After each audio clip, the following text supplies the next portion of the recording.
Olá, eu sou a Marilés Cartesini, farmacêutica bioquímica, mestre em bioquímica, doutora em genética e pós-doutora em genética do colesterol ou hipercolesterolemia familiar. O nosso tema, dentro das atualizações em cardiologia, são as dislipidemias. E as dislipidemias possuem uma classificação simples, duas, primárias e secundárias. A dislipidemia primária tem causa genética, ou seja, você herda dos seus ancestrais. As dislipidemias secundárias são consequências de doenças de estilo de vida, ou seja, a falta de exercício e dieta não controlada, e de medicamentos. Então, você está tratando uma certa doença e o medicamento pode gerar uma dislipidemia. O diagnóstico da dislipidemia primária deve ser realizado posterior à investigação das causas das dislipidemias secundárias. Por quê? Porque a dislipidemia primária, você precisa de um teste que é o genético, que é a molecular, que é caro, e não adianta você fazer o molecular se você não tiver primeiro eliminado a causa secundária. Ok? Então, nós vamos para as dislipidemias secundárias. Como eu já falei, consequência de doenças, alguns medicamentos ou de estilo de vida inadequado. E essas principais causas de dislipidemias secundárias, de acordo com o lipídio que estará aumentado no sangue, ou no soro, ou no plasma, nós estamos com uma classificação do Dr. Éder Quintão, que é de acordo com o aumento do lipídio. Então, a lipídio e lipoproteínas carreando lipídio, como é o caso do aumento do LDL colesterol, aonde o hipotiroidismo, se não controlado, vai aumentar o colesterol da LDL. A hepatopatia é a doença do fígado, onde é a principal síntese do colesterol, metabolismo do colesterol, e se o fígado estiver com suas células não funcionantes, você vai ter alteração do LDL colesterol. Estou só citando as principais, porque a lista são várias, e ficaria muito monótono. Então, nós está classificado aqui em 3, aumento do LDL, o aumento dos triglicérides ou diminuição do HDL, colesterol. Então, veja que o termo dislipidemia, o dis significa alteração, mas pode ser um aumento ou pode ser uma diminuição. E o HDL baixo é ruim, porque ele precisa estar elevado para ser o protetor, enquanto que o LDL e os triglicérides devem estar com seus valores normais. Aliás, o LDL colesterol também. E daí a gente já vai comentar sobre os valores que hoje estão sendo utilizados. Então, um aumento de triglicérides pode ser consequência de uma síndrome metabólica, que é aquela onde você tem obesidade, hipertensão, HDL baixo e triglicérides alto. Nós temos excesso de álcool. Veja, e isso está tão comum hoje em dia que os triglicéridos ficam super elevados. A partir do momento que o indivíduo passe a retirar o álcool, o triglicéride diminui. É que o álcool estimula a síntese dos triglicéridos no fígado.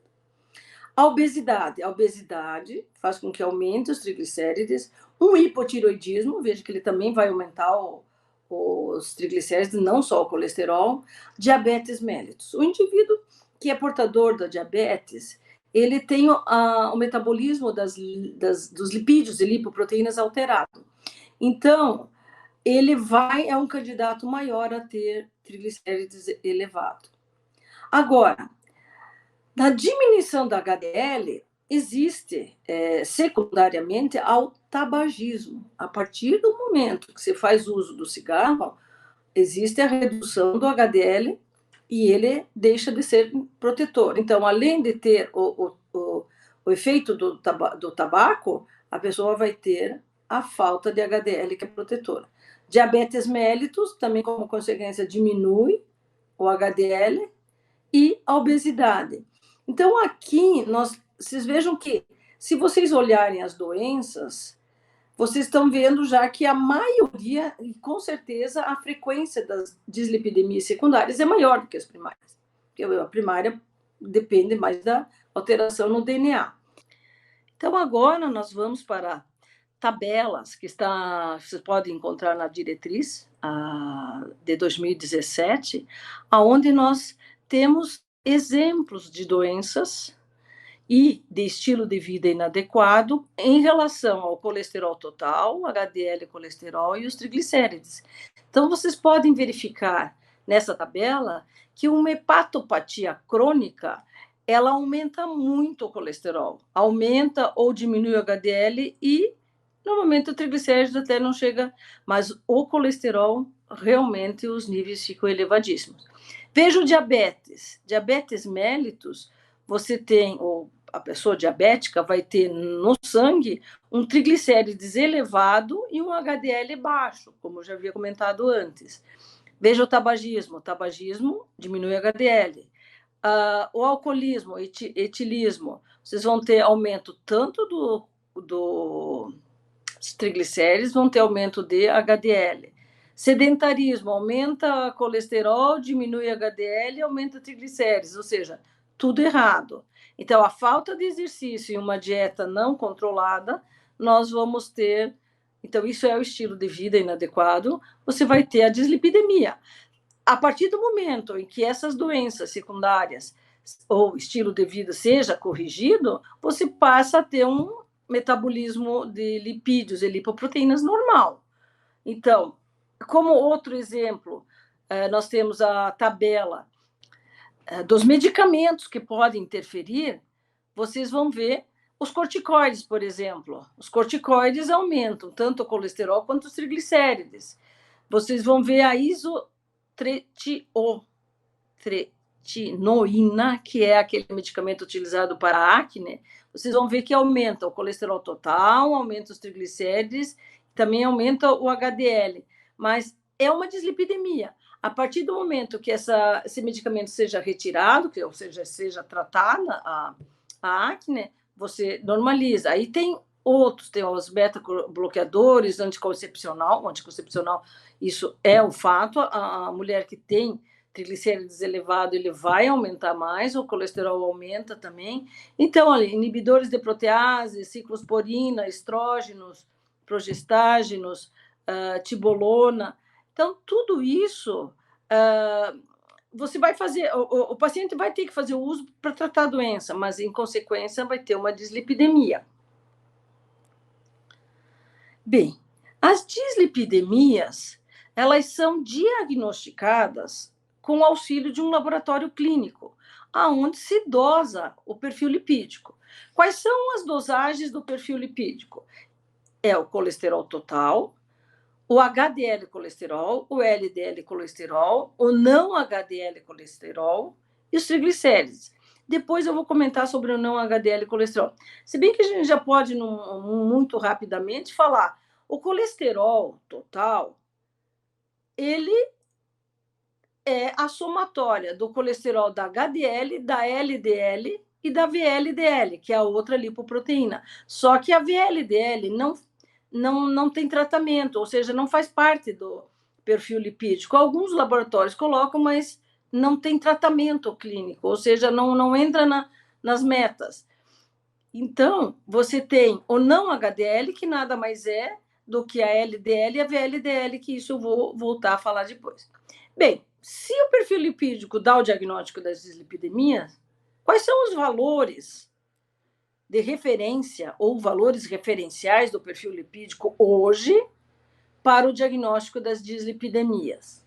Então, nós vamos, inicialmente, lembrá-los que as lipoproteínas que carregam os lipídios, quais lipídios? Colesterol, triglicérides, fosfolipídios, que de maior interesse é o colesterol e os triglicérides, estão distribuídos nessas lipoproteínas. Com essa fotografia, nós precisamos lembrar que o quilomicron é a lipoproteína que carrega a gordura da dieta para o intestino, para o fígado. Aí ele passa a se chamar quilomicron remanescente, e nós temos também na mesma classe as VLDLs. A IDL, a LDL e a HDL.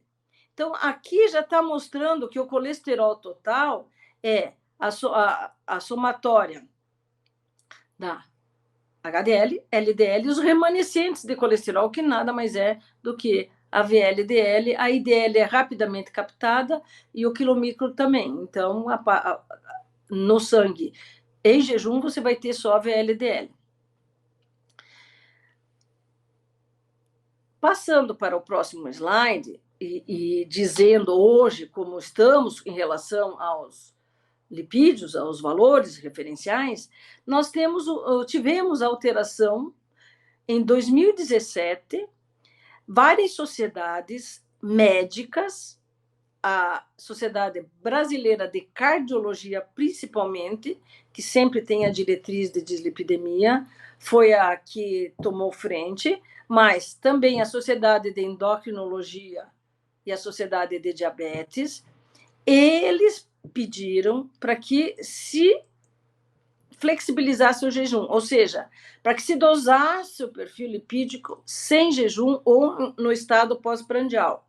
Vejam que daí as duas sociedades, a Sociedade Brasileira de Patologia Médica e Medicina Laboratorial e a de Análises Clínicas brasileira, e a Abra Médica, Associação Brasileira de Medicina Laboratorial, capitanearam, ou seja, se reuniram os especialistas, do qual eu fiz parte, e elaboraram um documento onde o jejum foi flexibilizado.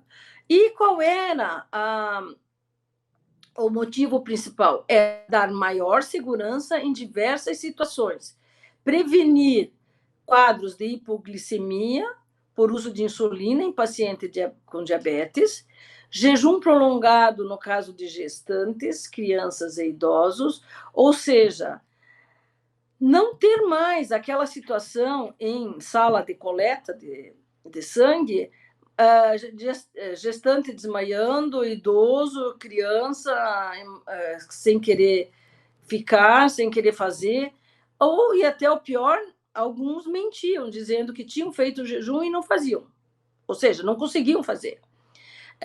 O indivíduo que está tomando insulina, para ele ficar 12 horas, que era o recomendado, ele não conseguia. Então, qual era a situação? Não, vou ter que né? Então, isso era desagradável. Esses quadros, então, de hipoglicemia e jejum prolongado veio com estudos norte-americano e europeu, dizendo e mostrando, através de pesquisa, que o jejum, colhendo sangue com jejum e sem jejum, a diferença é mínima, que não traz consequência nenhuma, a não ser os triglicérides que aumentam o valor, que eu vou mostrar. E também, para a segunda principal solicitação foi minimizar intercorrências e aumentar a adesão na realização de exames e o comparecimento às consultas médicas, porque era uma das principais justificativas. Não, eu não fiz o exame porque tinha que ter jejum, eu expedi o jejum, etc.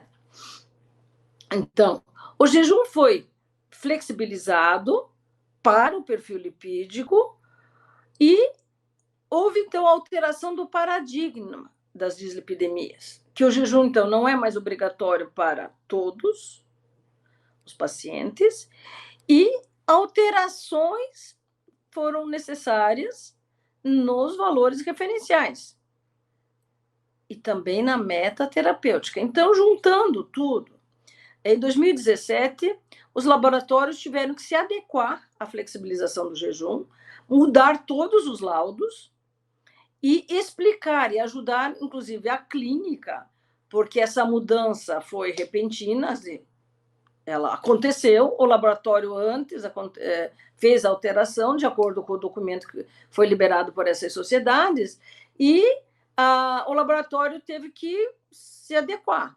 Mas nem todos os clínicos estavam frente a não estavam sabendo da alteração. Então, o laboratório teve um papel de orientar o paciente e o clínico dessas mudanças. Esse documento ele foi liberado no início de 2017, que é o posicionamento sobre a flexibilização do jejum para o perfil lipídico. Esse foi o grupo, por acaso eu sou a primeira autora, porque coordenei via e-mail, porque aqui nós temos pessoas de todos os estados, e eu que enviei para publicação, mas o documento em si foi elaborado em consenso com todos, não fui eu a idealizadora. Esse documento, então, já liberou os valores referenciais, houve já alteração, mas tinha uma finalidade principal, então, padronizar as condutas clínicas e laboratoriais em relação à flexibilização do jejum em todo o território nacional, mas com segurança em tomadas de decisões baseadas em evidências científicas. O que nós queríamos, porque a gente sabia que acontecia, era os laudos laboratoriais eram muito diferentes em relação às dislipidemias. Uns usavam a terceira diretriz, outros a quarta. Então, nós pedimos, junto com as sociedades de laboratório, as duas maiores, os biomédicos também participaram, que o laudo fosse unificado em todos, então, em todo o território nacional. E isso aconteceu, foi uma adesão grande, e os valores que eu vou passar para vocês. Desculpa. Antes disso, aqui a diretriz de 2017, que saiu em agosto, contém o documento da flexibilização, ou seja, os valores são os mesmos. Aqui eu estou mostrando para vocês. O título publicado pelos Arquivos Brasileiros de Cardiologia, é Atualização da Diretriz Brasileira de Dislipidemias e Prevenção da Aterosclerose, 2017. São vários os autores, do qual eu participei, e tudo que eu vou falar agora para frente está contido aí também. Porque aqui nós vamos, então, para as tabelas, ou seja, os valores mudaram. O que a maioria estava acostumado antes de receber um resultado de colesterol, por exemplo, colesterol desejável, limítrofe, alto, enfim, mudou. E também nessa tabela, para deixar bem claro e ser visível, a gente colocou valores com jejum e sem jejum. Então, nós temos valores referenciais desejáveis. É desejável, ou seja, se diz que o desejável é inferior a 190 para o colesterol total, significa que acima de 190 está elevado. O HDL colesterol acima de 40, porque ele deve estar elevado, que é o protetor, e os triglicérides abaixo de 150 no estado com jejum, e quando coletado sem jejum, inferior a 175. Vocês vejam que a diferença é de 25 miligramas. E depois eu vou fazer o comentário, porque são os triglicérides que se elevam. A recomendação na flexibilização do jejum é que o paciente esteja numa dieta normal, sem sobrecarga de gordura na sua alimentação, seja ela o café da manhã ou almoço. Ele não tem mais horário para ir para o laboratório fazer perfil lipídico, desde que observado se tem outros exames junto. Por exemplo, se for pedido para fazer uma glicemia de 8 horas, ele pode ir ao laboratório fazer a glicemia e o perfil lipídico com 8 horas.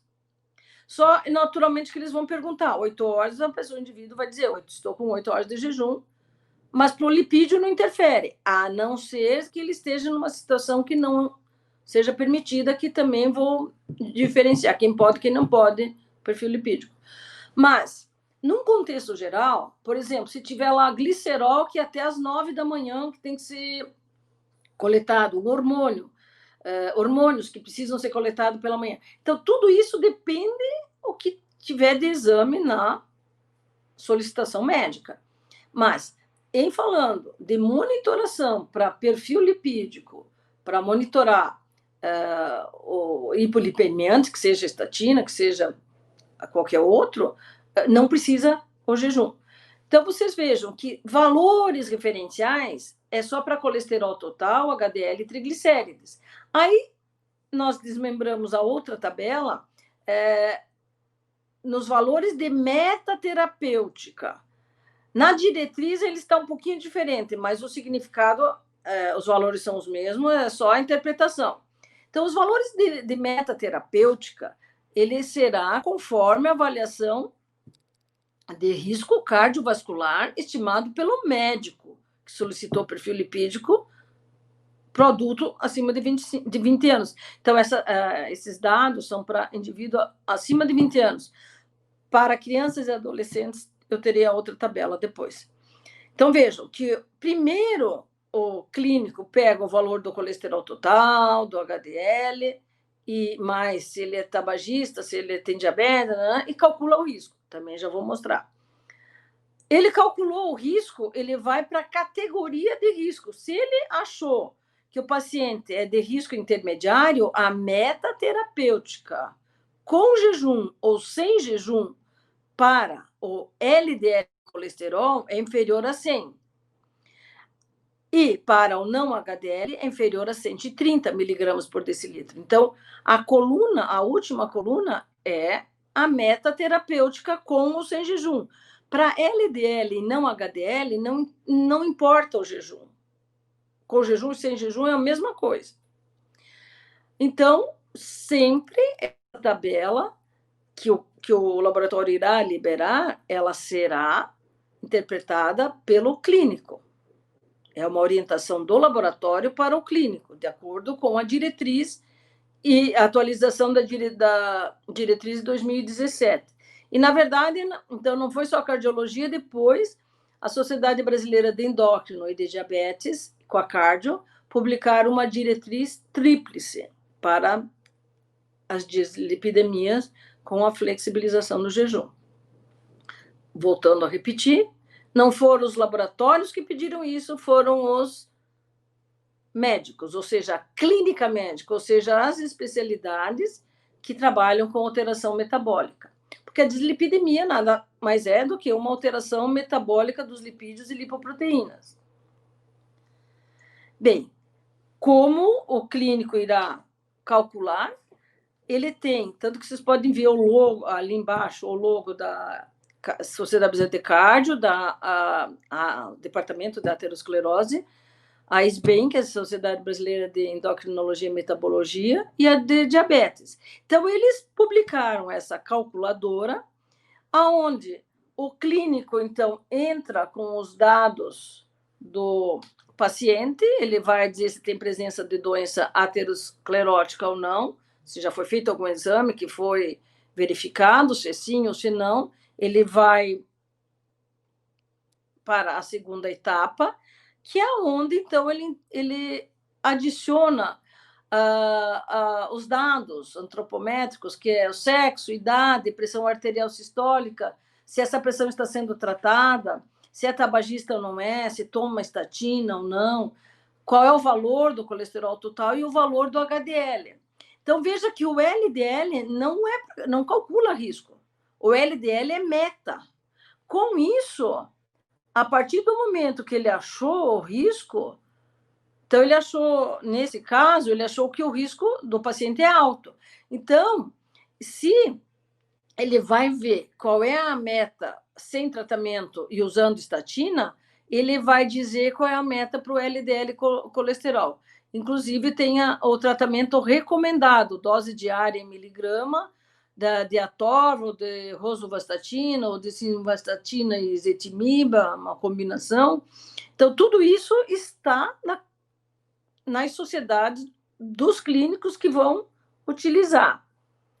Vejam, também tinha que existir a tabela para crianças e adolescentes, mas são valores desejáveis, referenciais desejáveis.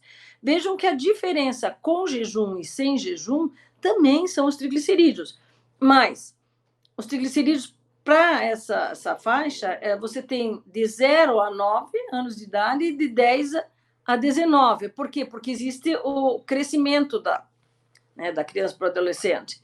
E aonde a gente vê que, então, também altera só os triglicéridos. Vocês estão vendo ali o LDL colesterol, que sempre me pergunto. Por que está nessa tabela? Está porque você não tem fator de risco, você não calcula risco em crianças e adolescentes. Então, esses são os valores desejáveis de LDL colesterol para crianças e adolescentes. Indo para o outro slide, aqui nós temos, então, quando será dosado o perfil lipídico sem jejum ou com jejum de 12 horas. Então, iniciando sem jejum. Nas avaliações iniciais dos lípidos, ou a criança, ou por acaso o idoso nunca dosou, eu não sei nem qual é o meu colesterol. Avalia sem jejum primeiro, essas são as recomendações. Avaliação de risco cardiovascular, é melhor sem jejum, vocês já vão entender por quê. O tratamento estável com drogas hipolipemiantes. O paciente já está em tratamento, já se sabe qual é a média dele nos últimos meses. Então, ele não precisa de jejum. Porque o médico sabe que ele tem um triglicerídeo baixo. Se ele tivesse triglicerídeo alto, ele não poderia fazer. A síndrome coronariana aguda, também ele vai fazer sem jejum. Diabetes usando insulina. E se a preferência do paciente for essa, poderá ser feito. Agora, quem vai interpretar será o clínico, ok? Quem tem que fazer o perfil com jejum de 12 horas? Quem tem triglicérides acima de 440. Esse indivíduo, ele fez uma vez sem jejum, deu acima de 440, o clínico vai solicitar, como está ali num asterisco, uma nova avaliação com jejum de 12 horas. Por quê? Porque daí interfere nas outras dosagens, acima de 440. Monitoramento de hipertrigliceridemia, então o paciente já está sendo monitorado, tem que continuar com 12 horas. Recuperação de pancreatite, coleta com 12 horas. Início de drogas que causam aumento de triglicérides, também 12 horas. Necessidade de outros exames, como eu já comentei, na requisição médica, que peçam jejum de 8 horas, ou tem, enfim, aí a coleta será com jejum de 12 horas. Aí nós vamos para um pouquinho sobre o metabolismo, para lembrar que eu acho interessante, que é onde se vai ver como os medicamentos agem. Como o colesterol vai da boca até a artéria? Porque a gente sabe que além do... Nós temos o nosso metabolismo endógeno, mas nós temos o exógeno, que é a quantidade de gordura ou de lipídio que nós ingerimos. Então, para nós recordarmos isso, eu tenho primeiro o slide da absorção do colesterol, isso é importantíssimo, porque aqui na absorção intestinal do colesterol, nós estamos vendo que o colesterol da dieta tem uma percentagem média por dia, a não ser que seja extrapolado, né? Tem pessoas que comem mais. Mas também nós temos a bile, que é jogada do fígado, vai para a vesícula biliar, e a bile libera os sais biliares e o colesterol é eliminado junto, porque não tem outro jeito de eliminar o colesterol no organismo. Com isso, juntando o colesterol que vem da dieta e os sais biliares e o colesterol do fígado, ele cai no intestino e as células do intestino possuem borda em escova que irá absorver esse colesterol. Só que vocês vejam ali um pontinho azul, que significa que ali existe um bloqueio da absorção do colesterol. E ali vocês estão vendo NPC1L1. Nesse ponto é que nós temos a ação da ezetimiba.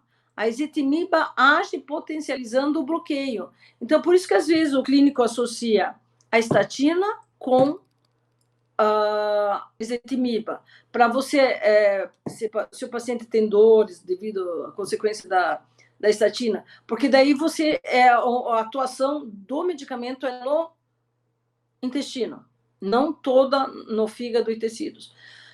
Então, vocês estão vendo que tanto o colesterol como os sais biliares, eles são eliminados diariamente pelas fezes. Existe uma quantidade diária. Mas os sais biliares, parte deles retorna pela circulação interhepática. Então, os sais biliares vão voltar eles são reabsorvidos e vão lá, destinam ao fígado novamente. Mas uma parte você elimina, e o colesterol também da dieta, você não absorve todo, porque existe aquele bloqueio. Bem, com isso, vocês estão vendo que a absorção dos lipídios da dieta, aqui não está se falando do triglicerídeo, mas o triglicerídeo também tem que ser absorvido na forma de micela, ou seja, os sais biliares vão emulsificar os ácidos graxos que serão absorvidos e o intestino, a célula do intestino monta o quilomicro. O quilomicro vai ser o colesterol que veio da dieta, o triglicerídeo que veio da dieta, e esse quilomicro vai para a linfa, destino ao fígado. Vejam que eu acho que vale a pena a gente comentar, porque já que estamos falando de todos os lipídios, os triglicérides, poderia pegar um outro slide, mas não posso me estender muito, os triglicérides, eles são desmontados para serem absorvidos. Porque os triglicérides nada mais são de que 3 ácidos graxos pendurados numa partícula de glicerol. E eu costumo brincar que triglicérides é gordura de gaúcho. Aí meus conterrâneos do meu pai. Triglicérides, então, ele vai ser desmontado e os ácidos graxos serão absorvidos e vão fazer parte do quilomicro.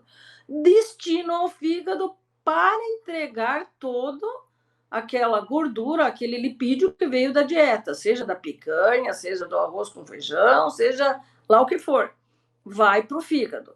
Então, nós vamos ter, na sequência, um esquema simples, cedido pelo Dr. Moriguchi, para mim, que, aliás, é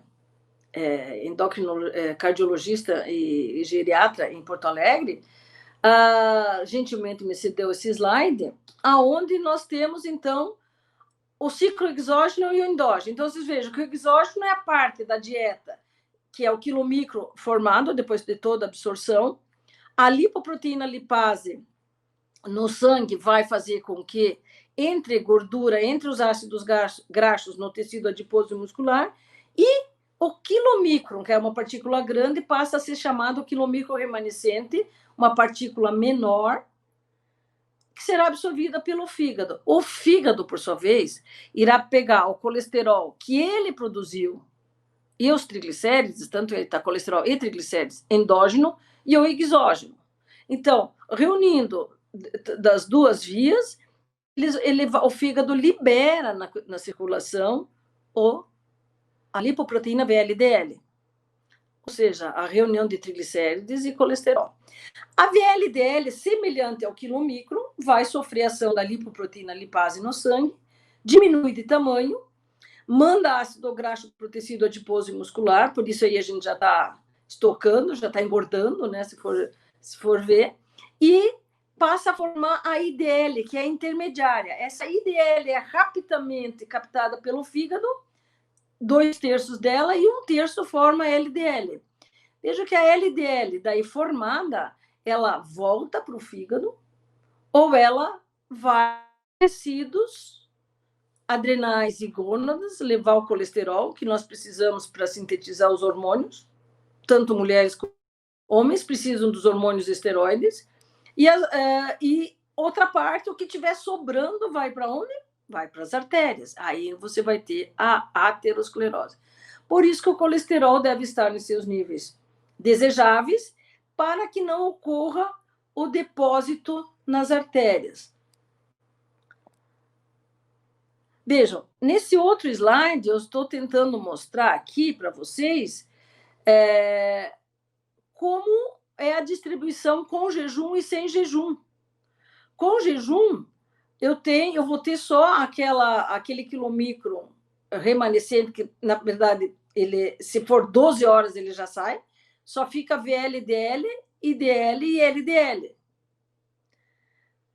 Enquanto que sem jejum eu tenho todas. Mas a captação do quilomicro, ela é rápida numa dieta normal. Ela só estará elevado, esse quilomicro e o quilomicro remanescente, se o indivíduo estiver com excesso de gordura na dieta ou tiver com algum problema de metabolismo.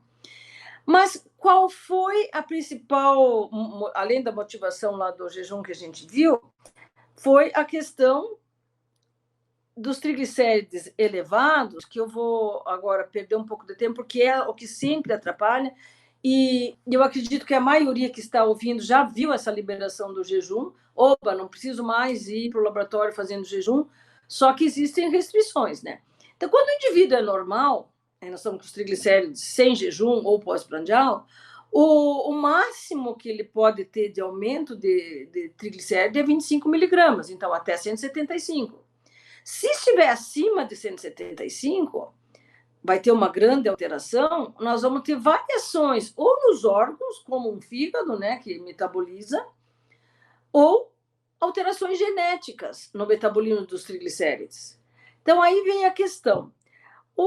A cardiologia, a clínica médica pediu a endócrino, a metabologia, porque se você dosar sem jejum, você pode avaliar melhor o risco. Por quê? Vários estudos mostraram que pacientes em que há retardo do metabolismo de lipoproteínas ricas em triglicérides, chamadas remanescentes, elas ficam mais tempo na circulação e são mais aterogênicas. Então, elas podem ser percebidas a partir do resultado de triglicérides elevados, representando mais eficazmente o seu potencial impacto no risco cardiovascular. Então, se nós tivermos um indivíduo que fez sem jejum está entre 175 e 440, ou ele está com distúrbio metabólico, ou estilo de vida inadequado, certo? Se a primeira tentativa do clínico vai ser essa: opa, você está comendo demais, ou você não está, ou você está com hipotiroidismo. Daí, aqui entram as secundárias. Pode estar com hipotiroidismo, pode estar com uma diabetes não controlada. A partir do momento que você controle as doenças, o triglicérides volta ao normal, sem jejum. Agora, se a coleta sem jejum estiver acima de 440, então vai estar, provavelmente, ele está em recuperação de uma hipertrigliceridemia severa e é recomendado, então, uma avaliação com jejum de 12 horas. Então, aí, e é o que dá mais dor de cabeça para laboratório e para os clínicos, é isso. Então, aí a gente está só uma figura ilustrativa de uma aterosclerose. A gente sabe que o LDL é aquela lipoproteína que joga o colesterol e o HDL tem que ir lá tirar. Então, para evitar, e isso vai gerar uma placa instável e uma trombose um belo dia. Então, nós temos as lipoproteínas HDL, a LDL, os remanescentes, e isso quer dizer que os remanescentes também causam aterosclerose, não é só o colesterol. E o remanescente, ele é praticamente rico em triglicérides. Então, aquela teoria de que só o colesterol forma aterosclerose já foi banida. Os triglicérides também. Aqui vocês vejam, então, justificando que o triglicérides elevado causa doença cardiovascular, aqui vocês têm no primeiro tubo um soro límpido, mas o LDL está alto, então ele tem risco cardiovascular. No segundo, você tem remanescentes de colesterol e tanto com jejum ou sem jejum, um triglicerídeo bem aumentado, você tem um risco elevado para doença cardiovascular. Agora, se você tiver o quilomicron, que é aquela partícula maior, que contém muito mais triglicerídeos, você vai ter um risco cardiovascular e um risco para pancreatite. Então, essas são as principais causas, ou seja, dislipidemia, ou seja, triglicéridos elevado sem jejum, ou mesmo com jejum, é risco também, forma aterosclerose também. Mas nós não podemos deixar de falar das dislipidemias primárias ou genéticas, que elas serão, então, diagnosticadas, investigadas depois das secundárias. Então, tudo foi verificado da secundária, lá não está tudo ok. Então, pode ser que tenha havido uma alteração nos genes que codificam a sequência de uma proteína, uma apolipoproteína, um receptor que capta a lipoproteína, ou uma enzima que participa do metabolismo das lipoproteínas. Então, por exemplo, a hipercolesterolemia familiar é o aumento de lipoproteínas ricas em colesterol, como é a LDL, que é a principal carreadora do colesterol no sangue circulante. Então, essa hipercolesterolemia familiar, que é uma doença monogênica herdada, ela está descrita com 3 genes que são os responsáveis: o receptor do LDL, a apolipoproteína B e a proproteína convertase subtilizina quexina tipo 9. Ou seja, por que é importante? É importante saber que alterações nesses genes vão causar hipercolesterolemia. E quais são os medicamentos que irão atuar sobre o receptor, ou sobre a ApoB, ou sobre a PCSK9. Por isso que nós temos que comentar sobre esses 3 genes. Aqui tem a figura, que é muito bem ilustrada pelo consenso europeu de flexibilização do jejum até, e sobre as dislipidemias. Vocês estão vendo aqui na esquerda a frequência dos genes, ou seja, o gene do LDL receptor é responsável por 95% da frequência da hipercolesterolemia familiar na população, enquanto que a ApoB é só de 2 a 5 e a PCSK9 inferior a 1. Bem, essa é a percentagem, mas eu não posso descartar a PCSK9, porque é menos de 1, mas algumas pessoas vão ter. Então, ali nós estamos vendo que o LDL fica elevado no sangue porque houve mutações lá no DNA, no LDL receptor, na ApoB ou na PCSK9. Então, o que acontece? A LDL não é captada pelo fígado, o defeito está na captação. E o que vai acontecer? Vai sobrar no sangue. Então, o LDL fica elevado no sangue. Se ele está elevado, o colesterol total também está elevado, né? Porque a maior percentagem do colesterol total é o LDL. E com o LDL elevado, nós temos, então, a aterosclerose ali na direita, e a aterosclerose leva à doença arterial coronariana, que vai gerar o infarto do miocárdio, ou a angina pectoris, que é metade do infarto, né? É mais fácil você reverter a angina, o infarto pode ser fatal ou pode ser reversível, mas essas são as consequências da hipercolesterolemia familiar. Por isso, a prevenção Mas a PCSK9, afinal, essa proteína nova, que foi descoberta em 2003, e eu tive a grande oportunidade de trabalhar no meu pós-doutorado em Londres com ela, nós fizemos o levantamento de mutações que fazem com que o colesterol seja baixo, porque essa proteína, ela regula a expressão dos receptores de LDL, ou seja, é ela que define quanto tempo o receptor ficará circulando para limpar a LDL. Se você tiver uma quantidade da PCSK9 alta, ela vai limpar mais rápido, ela vai destruir mais rápido. Desculpa, vai limpar demorado, porque ela vai destruir o receptor. Enquanto se a PCSK9 é normal, ela tem o ciclo de vida normal e o receptor retira mais LDL. Então, com isso, você tem um colesterol normal. Vejo que a PCSK9, nessa figura, ela é sintetizada e ela é secretada, ela sai da célula para se ligar no receptor do LDL. Quando o receptor internaliza junto com a LDL, que a LDL está no plasma, se liga no receptor, os 3 entram, o receptor, a LDL e a PCSK9. Essa PCSK9 vai... o LDL, as enzimas destroem e ele entrega o colesterol na célula, mas a PCSK9 destrói o receptor. Então, ele não volta a captar outro LDL. Então, ele encurta a vida se tiver muita PCSK9. Então, por isso que é importante. E como eu tive a grande oportunidade de trabalhar com a PCSK9 em 2006, publicamos um trabalho em 2007, aonde a gente mostrou que pessoas que têm pouca PCSK9, elas sempre terão colesterol normal. É o indivíduo que nunca vai precisar tomar estatina, porque é lento. Então, dependendo da mutação, você vai ter um colesterol maior ou menor com a PCSK9. Mas lembrem que a que causa hipercolesterolemia, a frequência é inferior a 1. E essa que causa, que dá como consequência o colesterol baixo, é cerca de 3%. Então, muitas pessoas têm colesterol baixo, comem de tudo, né? Eles dizem, nossa, meu colesterol é bom. Cerca de 3% a cada 100 pessoas, quase 3 pessoas têm um colesterol normal por proteção da PCSK9.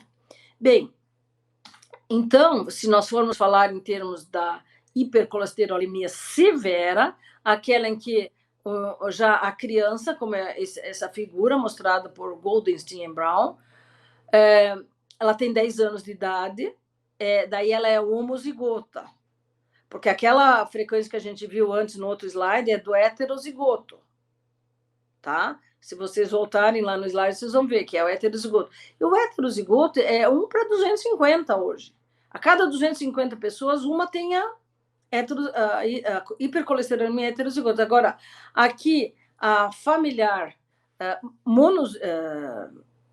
não homozigótica, se depende do pai e da mãe com defeito, já a frequência é quase 1 para 1 milhão, menos. Já hoje a frequência já é menor. Mas então vocês vejam que essa criança com 10 anos, ela infartou com 8 anos. E vejam esses botões que ficam na pele, isso é acúmulo de colesterol. Então, isso é para lembrar o extremo, né?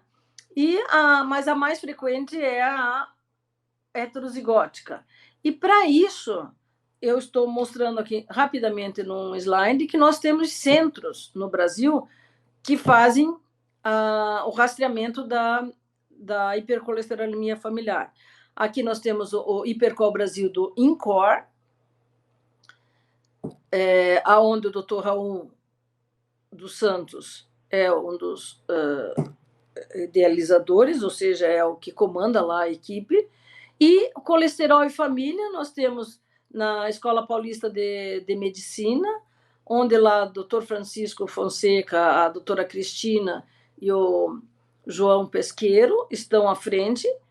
E existe a Associação de Hipercolesterolemia Familiar, que são dos pacientes. Essa é uma associação que eles se reúnem junto com os pesquisadores. Naturalmente, que esses que estão envolvidos com esses dois trabalhos, do Hipercol Brasil e de Colesterol e Família, são os que dão suporte aos pacientes, porque ali você vai ter principalmente os casos mais graves de hipercolesterolemia familiar. Aqui vocês estão vendo, existem critérios de diagnóstico para a hipercolesterolemia familiar. Então, esses são critérios baseados da Holanda, mas junto embaixo está sendo falado do Simon Broom, que é o da Inglaterra, onde eu trabalhei com o Dr. Steve Humphries, e se baseia em pontos. O clínico, hoje, ele pode ter uma orientação no seu consultório, indicar para o paciente se existe possibilidade dele ter, mesmo sem fazer genética. O que vocês estão vendo é a história familiar, primeiro, a doença coronária precoce, vai ter tantos pontos, dependendo, se tem o exame físico, se tem xantoma, o arco córneo, a xantoma, xantelasma, que são aqueles botões que vocês viram lá na menina. E daí o valor do LDL. O valor do LDL, acima de 330, você vai ter 8 pontos. Entre 250 e 329, 5. Então, um LDL entre 155 e 189, que é muito fácil de achar, já tem 1 ponto. E daí a presença de mutação do gene do receptor do LDL, da ApoB e da PCSK9 vai dar já 8 pontos. Então, o diagnóstico da HF vai ser certeza se tiver acima de 8 pontos. Então, teve 8 pontos, já tem. Provável, entre 6 e 8, e possível, entre 3 e 5. Isso quer dizer que podemos rastrear no Brasil, todo o território brasileiro, a partir de orientações médicas e sendo encaminhado para os grandes centros que contém, que dosam, né? que rastreiam a hipercolesterolemia familiar. Já tem todo o material e já tem o material, né? Ou seja, as reações, todos os reagentes, né? Você precisa para biologia molecular. Então, vejo agora ali na atualização da diretriz de dislipidemia, nós vamos ter o tratamento farmacológico. O tratamento farmacológico, então, das dislipidemias. O que é mais comum são as estatinas, as resinas, a ezetimiba, os fibratos e a niacina. Para colesterol, são as estatinas, resinas e ezetimiba. Então, lembra que eu falei da ezetimiba, aonde que é a absorção, onde é a... Naturalmente que eu não vou poder falar de clínica aqui. Teríamos que ter uma outra aula para falar, que falasse só sobre a clínica. Nós vamos ter aqui classificando, vocês, quem tiver a diretriz que é fácil de obter, esses já são de uso diário, mas fibratos e niacina, eles são utilizados para os triglicérides, para reduzir triglicérides, enquanto que os demais para colesterol. Agora, os novos fármacos entram naquelas doenças genéticas mais raras, que a frequência é menor. Então, nós vamos ter inibidor de CETP, nós vamos ter inibidor da proteína de transferência microsomal, que é o MTP, inibidores da PCSK9, e essa eu posso falar com propriedade, quer dizer, eu não vou poder falar aqui, mas eu vi nascer esse inibidor, porque quando eu estava pesquisando lá no pós-doutorado, em Londres, sobre a mutação que diminui, já tinha um estudo norte-americano e o nosso era o segundo lá no Reino Unido. Eu digo nosso porque era do professor, mas eu que participei e eu fui a primeira autora.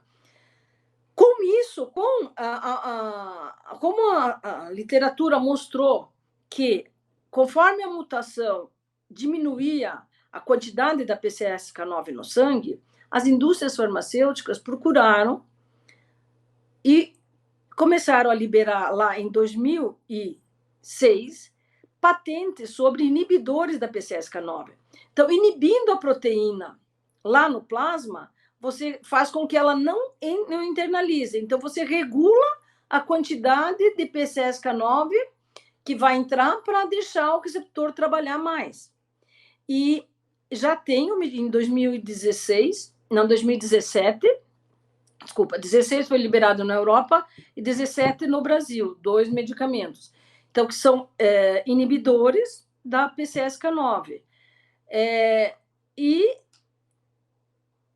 Ou seja, eles dizem injeção, é porque é como uma seringa de insulina que você injeta subcutânea o anti-PCSK9. Agora, também temos os inibidores de síntese da ApoB, que várias pesquisas foram feitas no Brasil também, mas eu não vou poder me alongar. Eu vou para o último slide, onde nós temos a ação. Esse eu gosto, porque aqui vocês têm todos os medicamentos que atuam e aonde atuam. Então, no intestino, nós temos a ezetimiba, como eu já falei, lá na NPC1L1, os ácidos biliares que atuam no intestino, foi o primeiro a ser usado antes de entrar as estatinas, sequestra, então, os ácidos biliares, a resina, né? O lomitapib, que também que atua sobre a ApoB e o MTP. E nós temos no fígado o mipomersen, que atua inibindo a ApoB, o lomitapib, que atua lá no intestino e atua aqui também no fígado. Nós vamos ter a niacina e os fibratos, que atuam no metabolismo do VLDL, aonde vai controlar os triglicérides.